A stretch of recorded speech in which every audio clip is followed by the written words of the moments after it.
അധ്യായം 43. അസ്സുഖ്റുഫ്. അവതരണം മക്കയിൽ. സൂക്തങ്ങൾ 89. സ്വർണ അലങ്കാരം എന്നാണ് സുഖ്റുഫിന്റെ വിവക്ഷ.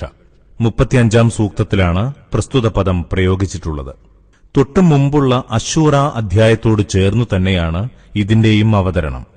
മക്കാനിവാസികളിൽ നിലനിന്നിരുന്ന മൂഢവിശ്വാസങ്ങളെയും കെട്ടുകഥകളെയും നിശിതമായി വിമർശിക്കുന്നു ഈ അധ്യായം. അവയുടെ അബദ്ധങ്ങളും അയുക്തികതയും തുറന്നു കാണിക്കുന്നു. ബിസ്മില്ലാഹിർ റഹ്മാനിർ റഹീം. ഹാമീം. സുവ്യക്തമായ ഈ വേദപുസ്തകം തന്നെ സത്യം.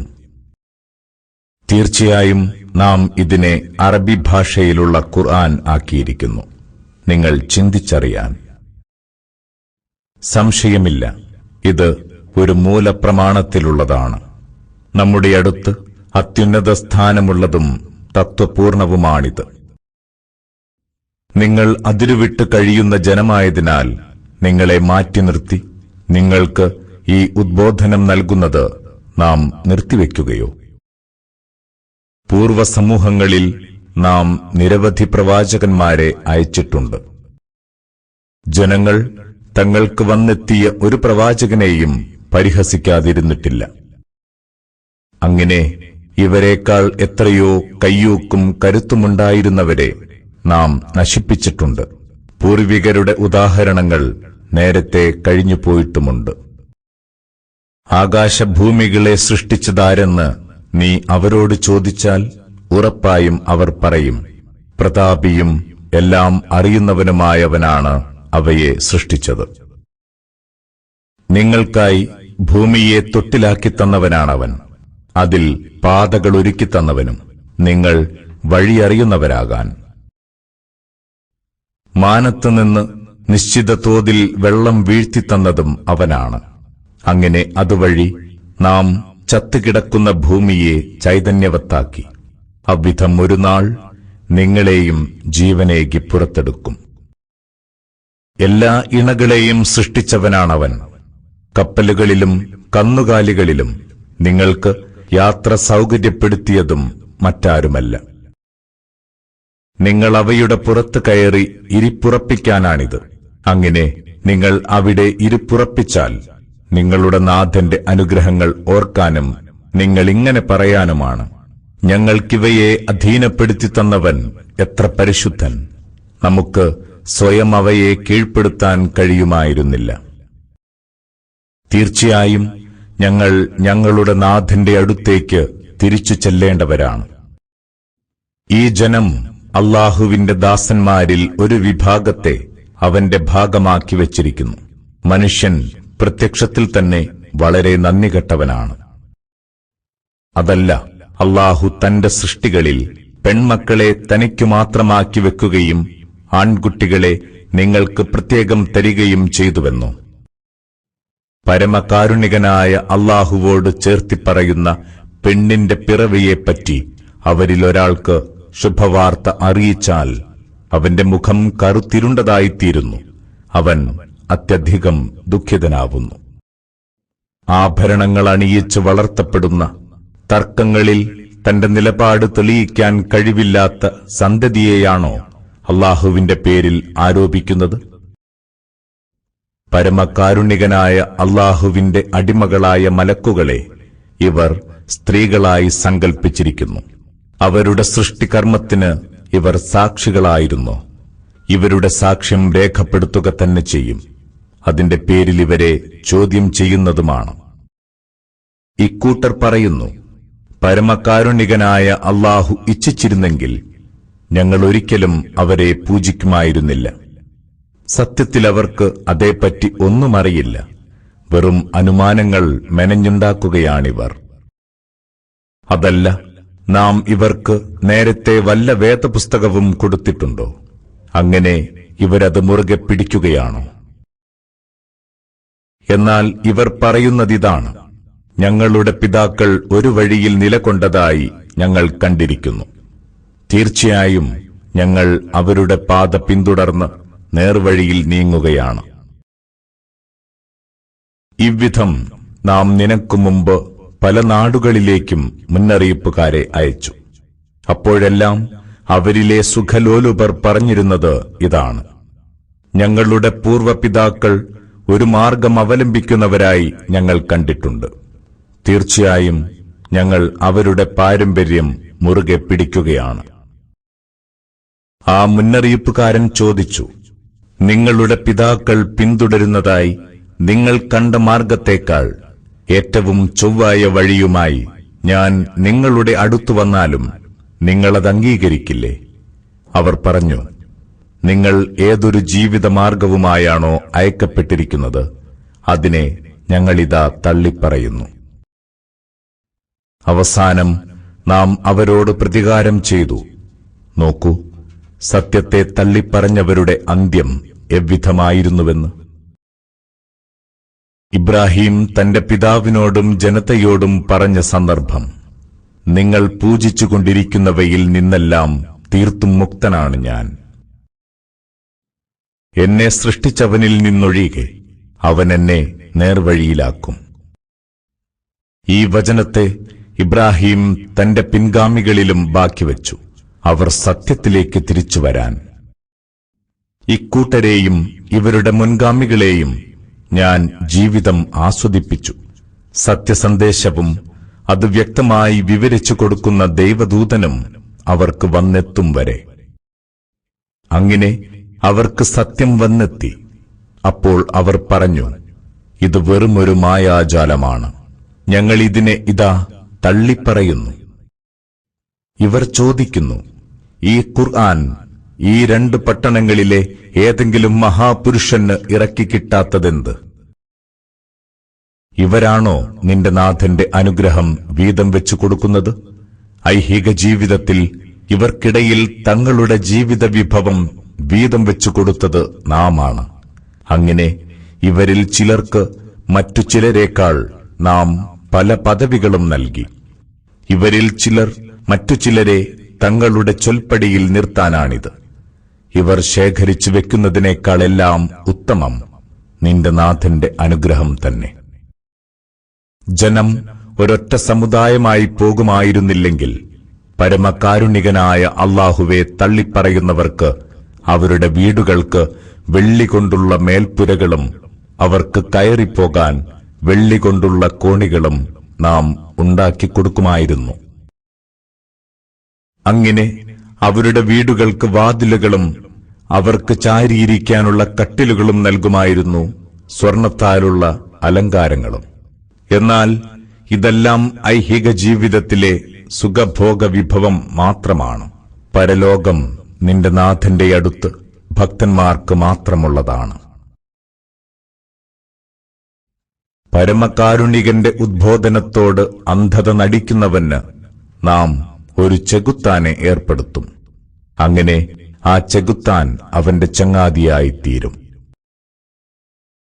തീർച്ചയായും ആ ചെകുത്താന്മാർ അവരെ നേർവഴിയിൽ നിന്ന് തടയുന്നു. അതോടൊപ്പം തങ്ങൾ നേർവഴിയിൽ തന്നെയാണെന്ന് അവർ വിചാരിക്കുന്നു. അവസാനം നമ്മുടെ അടുത്ത് വന്നെത്തുമ്പോൾ അയാൾ തന്നോടൊപ്പമുള്ള ചെകുത്താനോട് പറയും: എനിക്കും നിനക്കുമിടയിൽ ഉദയാസ്തമയ സ്ഥാനങ്ങൾ തമ്മിലുള്ള അകലം ഉണ്ടായിരുന്നെങ്കിൽ നീ എത്ര ചീത്ത ചങ്ങാതി! നിങ്ങൾ അക്രമം പ്രവർത്തിച്ചിരിക്കെ എല്ലാവരും ശിക്ഷയിൽ പങ്കാളികളാണെന്നതുകൊണ്ട് ഇന്ന് നിങ്ങൾക്ക് പ്രയോജനമൊന്നുമില്ല. നിനക്ക് ബധിരന്മാരെ കേൾപ്പിക്കാനാകുമോ? കണ്ണില്ലാത്തവരെയും വ്യക്തമായ വഴികേടിലായവരെയും നേർവഴിയിലാക്കാൻ നിനക്ക് കഴിയുമോ? ഏതായാലും ശരി, നാം അവരെ ശിക്ഷിക്കുക തന്നെ ചെയ്യും.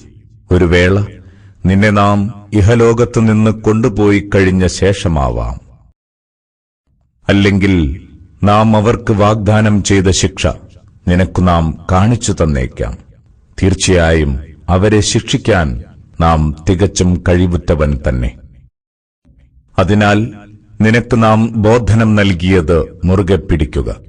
ഉറപ്പായും നീ നേർവഴിയിലാണ്.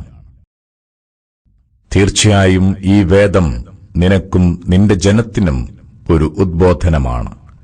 ഒരു നാൾ അതേക്കുറിച്ച് നിങ്ങളെ ചോദ്യം ചെയ്യും. നിനക്കു മുമ്പ് നാം നിയോഗിച്ച നമ്മുടെ ദൂതന്മാരോട് ചോദിച്ചു നോക്കൂ, പരമകാരുണികനെ കൂടാതെ പൂജിക്കപ്പെടേണ്ട വല്ല ദൈവങ്ങളെയും നാം നിശ്ചയിച്ചിട്ടുണ്ടോയെന്ന്. മൂസായെ നാം നമ്മുടെ ദൃഷ്ടാന്തങ്ങളുമായി ഫിർഔന്റെയും അവന്റെ പ്രധാനികളുടെയും അടുത്തേക്കയച്ചു. അപ്പോൾ അദ്ദേഹം പറഞ്ഞു, സംശയം വേണ്ട, ഞാൻ പ്രപഞ്ചനാഥന്റെ ദൂതനാണ്. അങ്ങനെ അദ്ദേഹം നമ്മുടെ തെളിവുകളുമായി അവരുടെ അടുത്ത് ചെന്നപ്പോഴോ അവരതാ അവയെ പരിഹസിച്ചു ചിരിക്കുന്നു. അവർക്ക് നാം തെളിവുകൾ ഓരോന്നോരോന്നായി കാണിച്ചു കൊടുത്തു. അവയോരോന്നും അതിന്റെ മുമ്പത്തേതിനേക്കാൾ ഗംഭീരമായിരുന്നു. അവസാനം നാം അവരെ നമ്മുടെ ശിക്ഷയാൽ പിടികൂടി. എല്ലാം അവരതിൽ നിന്ന് തിരിച്ചുവരാൻ വേണ്ടിയായിരുന്നു. അവർ പറഞ്ഞു, അല്ലയോ ജാലവിദ്യക്കാരാ, നീയുമായി നിന്റെ നാഥനുണ്ടാക്കിയ കരാർ അനുസരിച്ച് നീ നിന്റെ നാഥനോട് ഞങ്ങൾക്ക് വേണ്ടി പ്രാർത്ഥിക്കുക. ഉറപ്പായും ഞങ്ങൾ നേർവഴിയിൽ വന്നുകൊള്ളാം. അങ്ങനെ നാം അവരിൽ നിന്ന് ആ ശിക്ഷ നീക്കിക്കളഞ്ഞപ്പോൾ അവരതാ തങ്ങളുടെ വാക്ക് ലംഘിക്കുന്നു. ഫിറഔൻ തന്റെ ജനത്തോട് വിളിച്ചു ചോദിച്ചു, എന്റെ ജനമേ, ഈജിപ്തിന്റെ ആധിപത്യം എനിക്കല്ലേ? ഈ നദികൾ ഒഴുകുന്നത് എന്റെ താഴ്ഭാഗത്തൂടെയല്ലേ? എന്നിട്ടും നിങ്ങൾ കാര്യം കണ്ടറിയുന്നില്ലേ? അല്ല, നന്നേ നിസാരനും വ്യക്തമായി സംസാരിക്കാൻ പോലും കഴിയാത്തവനുമായ ഇവനേക്കാൾ ഉത്തമൻ ഞാൻ തന്നെയല്ലേ? ഇവൻ പ്രവാചകനെങ്കിൽ ഇവനെ സ്വർണവളകൾ അണിയിക്കാത്തതെന്ത്? അല്ലെങ്കിൽ ഇവനോടൊത്ത് അകമ്പടിക്കാരായി മലക്കുകൾ വരാത്തതെന്ത്? അങ്ങനെ ഫിർഔൻ തന്റെ ജനത്തെ വിഡ്ഢികളാക്കി. അതോടെ അവർ അവനെ അനുസരിച്ചു. അവർ തീർത്തും അധാർമികരായ ജനതയായിരുന്നു. അവസാനം അവർ നമ്മെ പ്രകോപിപ്പിച്ചപ്പോൾ നാം അവരോട് പ്രതികാരം ചെയ്തു. അവരെയൊക്കെ മുക്കിയൊടുക്കി. അങ്ങനെ അവരെ നാം പിൻഗാമികൾക്ക് ഒരു മാതൃകയാക്കി, ഒപ്പം ഗുണപാഠമാകുന്ന ഒരു ഉദാഹരണവും. മറിയമിന്റെ മകനെ മാതൃകാ പുരുഷനായി എടുത്തു കാണിച്ചപ്പോഴും നിന്റെ ജനതയിതാ അതിന്റെ പേരിൽ ഒച്ചവെക്കുന്നു. അവർ ചോദിക്കുന്നു, ഞങ്ങളുടെ ദൈവങ്ങളാണോ ഉത്തമം, അതല്ല ഇവനോ? അവർ നിന്നോട് ഇതെടുത്തു പറയുന്നത് തർക്കത്തിനു വേണ്ടി മാത്രമാണ്. എന്നാൽ അവർ തീർത്തും താർക്കികരായ ജനം തന്നെയാണ്. അദ്ദേഹം നമ്മുടെ ഒരു ദാസൻ മാത്രമാണ്.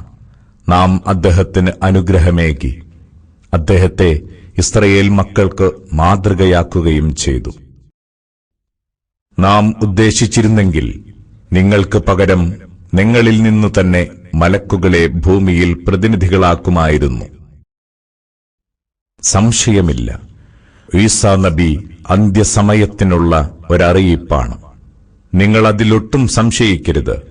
നിങ്ങൾ എന്നെ പിൻപറ്റുക, ഇതുതന്നെയാണ് നേർവഴി. പിശാചു നിങ്ങളെ ഇതിൽ നിന്ന് തടയാതിരിക്കട്ടെ. സംശയം വേണ്ട, അവൻ നിങ്ങളുടെ പ്രത്യക്ഷ ശത്രുവാണ്. ഈസ വ്യക്തമായ തെളിവുകളുമായി വന്ന് ഇങ്ങനെ പറഞ്ഞു, ഞാനിതാ തത്വജ്ഞാനവുമായി നിങ്ങളുടെ അടുത്ത് വന്നിരിക്കുന്നു. നിങ്ങൾക്കിടയിൽ അഭിപ്രായ വ്യത്യാസമുള്ള കാര്യങ്ങളിൽ നിങ്ങൾക്ക് വിശദീകരണം നൽകാൻ. അതിനാൽ നിങ്ങൾ അല്ലാഹുവോട് ഭക്തിയുള്ളവരാവുക, എന്നെ അനുസരിക്കുക. എന്റെയും നിങ്ങളുടെയും നാഥൻ അല്ലാഹുവാണ്. അതിനാൽ അവനെ മാത്രം വഴിപ്പെടുക. ഇതാണ് ഏറ്റവും ചൊവ്വായ മാർഗം.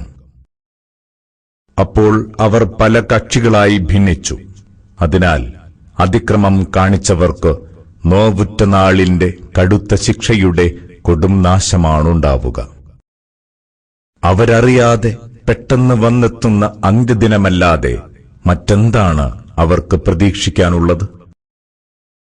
കൂട്ടുകാരൊക്കെയും അന്നാളിൽ പരസ്പരം ശത്രുക്കളായി മാറും, സൂക്ഷ്മത പാലിക്കുന്നവരൊഴികെ. എന്റെ ദാസന്മാരെ, ഇന്ന് നിങ്ങളൊട്ടും പേടിക്കേണ്ടതില്ല, തീരെ ദുഃഖിക്കേണ്ടതുമില്ല. നമ്മുടെ വചനങ്ങളിൽ വിശ്വസിച്ചവരാണ് നിങ്ങൾ. അല്ലാഹുവിന് കീഴൊതുങ്ങിക്കഴിഞ്ഞിരുന്നവരും. നിങ്ങളും നിങ്ങളുടെ ഇണകളും സന്തോഷപൂർവം സ്വർഗ്ഗത്തിൽ പ്രവേശിച്ചുകൊള്ളുക. സ്വർണത്താലങ്ങളും കോപ്പകളും അവർക്കു ചുറ്റും കറങ്ങിക്കൊണ്ടിരിക്കും. മനസ്സ് മോഹിക്കുന്നതും നയനാനന്ദകരമായതുമൊക്കെ അവിടെ കിട്ടും. നിങ്ങളവിടെ നിത്യവാസികളായിരിക്കും. നിങ്ങൾ പ്രവർത്തിച്ചിരുന്നതിന്റെ ഫലമായി നിങ്ങൾ ഈ സ്വർഗ്ഗത്തിനവകാശികളായി തീർന്നിരിക്കുന്നു. നിങ്ങൾക്കതിൽ ധാരാളം പഴങ്ങളുണ്ട്. അതിൽ നിന്ന് ഇഷ്ടം പോലെ ഭക്ഷിക്കാം. സംശയമില്ല, കുറ്റവാളികൾ നരകശിക്ഷയിൽ എന്നെന്നും കഴിയേണ്ടവരാണ്. അവർക്കതിലൊരിളവും കിട്ടുകയില്ല. അവരതിൽ നിരാശരായി കഴിയേണ്ടിവരും. നാം അവരോട് ഒരതിക്രമവും കാട്ടിയിട്ടില്ല. എന്നാൽ അവർ തങ്ങളോട് തന്നെ അതിക്രമം കാണിക്കുകയായിരുന്നു.